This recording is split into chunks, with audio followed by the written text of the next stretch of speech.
Hey everybody, welcome back to Brain Muffin at the Movies. And here we have a TV show. It's kind of like movies and TV shows, but you've no doubt, some of you have probably seen a lot of videos about the Batwoman trailer. And all the haters are out in force, and all the things that they say about, the wahmen and this and the wahmen that. But, there are some things that they miss. So I have to compile a list of things that they're absolutely missing about this trailer. So let's take a look. So first of all, we have a flyover the city. That's awesome. We get a bird's eye view, and then we have crows. So here's the first thing that they miss. They miss this very authoritarian logo of a security. This is private security. This is not government. So this is fascism right here. We already start with a fascistic control of the city. So Batman is missing. And they missed this very blatant fascism right here. I can't believe they missed it. It's snowing, order and security, safety. All words of the fascist. So here we have Batman gave up on the city. We don't know what happened to Batman. And he's either run away or he's dead or something. No one really knows. And Batwoman's already appeared in the CW, the Arrowverse, and on a crossover with Supergirl. And she was saying her cousin is missing and Batman's missing, and they're not sure what's going on. So that's the thing, so here's this absentee. It's not like he announces to the city he's either got to take a break, take retirement, something happened. He does not raise a product, he's not mentored someone. Very typical absentee father type, absentee man. He goes away. He does not train his replacement, and so now the city is left without their guardian, and they don't know what to do about it. All right, so they suspect something, and here we have yet another man doing some bad things, but he is led by a woman. So we have a powerful female villain, right? I like the backlighting here. It really makes her hair stand out over around her head, and really helps with the overall. But again, we have this. See, we have this thing that kind of looks like a U.S. Navy ranks. But again, that very fascistic symbol over there, trying to be an emblem of similar to like an eagle, but instead of having nice folded wings, everything very straight edges, very very straight edges and dark. So very authoritarian, very rigid, right? Yes or no. And so the crows are not going to protect the people. Obviously, because they have done this under their nose. They've killed someone. The bad guys have. And then they take one of their agents. Now, let's back that up a moment. So Sophie's missing. I thought you should know. Very concerned look on her face. Now they can keep complaining about Brie Larson and her inability to emote emotion. In a fraction of a second, we get the pain that she's in. That Miss Kane here is in, and for her, I believe it's her former lover, partner, not sure. And so she was away, and she comes to the city, but she does go to her dad, and they also don't pick up on this. Looks like she goes straight to her dad and hugs him, and he is being a very loving father to her. And her time of pain, he knows why she's there. He knows that Sophie's missing. And does he lecture her? No. Immediate embrace and father love and caring and protection. And I'm glad you're back. Nice smile. And she's showing the same thing. She is coming under his arm. So she's surrendering to the fatherly embrace and coming around his shoulder, not over it.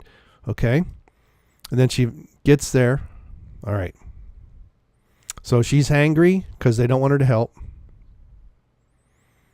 So she obviously did something. Now we have a flashback. So this is the don't ask, don't tell. And again, we have, looks like a blonde. I wouldn't be surprised. Do we see his eyes? Yep, blue eyes. Blonde hair, blue eyes. Again, we have a fascistic symbol. Now this is some time ago. The army hasn't had these fatigues for a while. This was back when Don't Ask, Don't Tell had been repealed, and they got found out and kicked out of the army, the military, even though they were fine, qualified. So now we have this flashback kind of series over, pain in her face, and she starts to take things in her own hands. Okay. And this is them arguing over this. All right. So here's what I also noticed coming up. So let's back that up a moment. So here's what also the haters keep missing on this fighting sequence. Watch what she's using. She uses her elbows repeatedly. This, when you are you're a smaller person hitting a larger assailant, hitting with the hands is very, you don't have enough force usually. And in the hands, there's a lot of small bones in here. Whereas the elbow, these are larger bones, the larger bones so you have the humerus, which is the largest bone of the arm, meeting the radius and ulna. And when you bring that around in very close quarters like that, this is how a smaller person can take down a larger assailant, in particular, someone who's not been trained to take a punch. Okay. And that's why that works. Now, this is I love. So she's in a kitchen and she starts using pans and starts throwing them and hit these guys with these pans. And now she does get caught. Okay, so we don't have a Mary Sue. So you haters, she gets captured. She's hanging on hooks here. And this woman, showing her dexterity with this knife, she shows that she's a force to be reckoned with. She might be pretty and be dressed pretty and all this and look like some cosplayer, but she is to be reckoned with. Even with these gloves on, she still very expertly handles the knife in and out. Okay. Now she sends the father a message. It looks like she hit her in the face, but we never see that hit. We never see her with bruise. We see her slightly beat up earlier, but not with a bruising. And so he shows his concern here. Again, this is admittance of guilt to the father without saying, yeah, you were right. Okay. She puts her hand on her hand on his arm. This is not, she doesn't push him away. She's accepting that she was responsible for getting caught and what she did was dumb, but she's saying thanks for the support as well. And haters keep missing on that. Okay. So he doesn't want to lose her. This very apparently concern. Now she goes, okay, Bruce, where in the heck are you? And I do believe at this time she does not know that Bruce is Batman. And so now this whole thing is kind of weird to me because there he has a green or blue blazer on, okay? And she has a black t-shirt, right? So we see this black t-shirt. It's hard to kind of see what this is. This might be a Ramones t-shirt or something. And her jacket. So it does look blue. And then when she finds the entrance, same t-shirt. Now he's a red blazer with a different shirt. So I don't know if this is a different day. Exactly. It is light now. Maybe she stays there looking for things, clues to where Bruce went, why he's gone. And then she finds this. All right. So here's another thing they miss, and is the eye here. So she nods her head in approval, like, yes, you are supposed to keep people out, but I'm going to do it anyway. But it is a wink and a nod, literally a wink and a nod to, is it Fox is the guy's last name, the character's last name.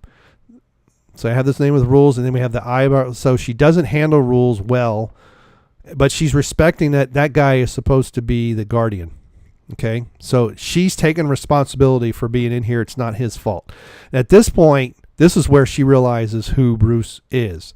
Because this is why I don't think she knew that Bruce was Batman, because of, at this moment, this shock and absolute surprise. How in the world did he keep this a secret? And there is the bat suit. And now this is where the haters really start to get going. So he comes running down here. Okay. The suit is literal perfection, not. This is also misuse of literal, but not quite. And there, they only concentrate what she says. Again, look at the expression. This is somewhat of a satirical, tongue-in-cheek comment of it's only perfect when it fits a woman. Now, you haters, bring out your Bibles. Go look in Genesis. And when does God stop creation? When does he say it's perfect? When he creates a woman. So when it fits a woman, it'll be perfect. This is a parallel to that story and the account of creation. And she is a Jewish lesbian. Okay. The character is supposed to be a Jewish lesbian. So it is a perfect, it's a perfect juxtaposition. And then we get all the logos, and then we get people disappearing. And so we have an I'm a Woman playing in the background, and obviously it's the same suit, but there are obvious differences here. She's a little bit shorter. There's obvious boob padding, if you will. And now this is where they also miss a lot of things. And female Bruce Wayne, and the expressions here are great. So awesome, handsome, or awesome. All right, what does she say? Awesome, hilarious, handsome. And then she bites her lower lip. This is also a tell that people are missing. She sees herself essentially as the male counterpart, if you will, in the relationship, and that they chase women in the same manner. Not the same women, well, maybe, but growing up as cousins, they chase women in the same manner with their looks and their awesomeness. And then we get some underwater. We get some montages. And there she finds, and we still have being a woman. Okay, and they get all bent out of shape about the here going into her. All right, so we have the little girl says it's Batman, and we have her up on top of the building. They think I'm him because she's wearing the suit, and people from a distance can't tell it's a woman. This is also where they get all bent out of shape. A man take credit for a woman's work.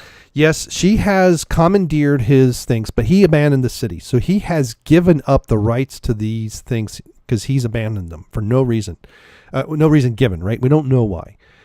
She's adapted him. She's doing his work as a woman, and now people think it's Batman is back. And that's what's annoying her. They have to change the costume in such a way that people know it's not Batman, that it's Batwoman. And so now we get the logo, and then we're going to see her with the red wig and the red on the bat to distinguish her from Batman. And it's a similar cutout to what we've seen in other Batman movies and stuff, even back into the 60s. The mouth is all cut out. It's not covered completely, so you don't understand what people are saying. And that's it. So all of those things, all the haters do is they harp on the I'm a woman, hear me roar stuff, and they completely miss all of that rest of it, all of that stuff, all of the ways that she deals with her father, the expressions, the winks and nods, the literal winks and nods, the satirical comments, the parallels with Genesis. They miss all of it. They miss it all. And that's a shame. Now, will this show be good? I have no idea. The writing is kind of but we'll see. But, CW is not known for its Emmy Award-winning writing in the Arrowverse, and they're all kind of they're okay. The Batman, the show in the 60s was kind of campy. There's always been some kind of silliness. It is kind of, it's comic book heroes, right? People that can't really take all these punches and stuff like this, without some serious repercussions. But there you go. So there's a bunch of things that all the haters keep missing. Out of this 3-minute trailer, less than 3-minute trailer, they completely miss all this stuff, and this is good stuff, and it's really a shame. So thanks for stopping by. What do you think about all these things that people are missing? Are there other things that the haters are missing? Let me know in the comments below. Please share this video on all your social media, and thanks for your subscription. For subscribing. I really, really, really appreciate it. Channel's growing, and it's awesome. Thank you very much. All right, 3. All right. Is that okay? 3, 2, 1.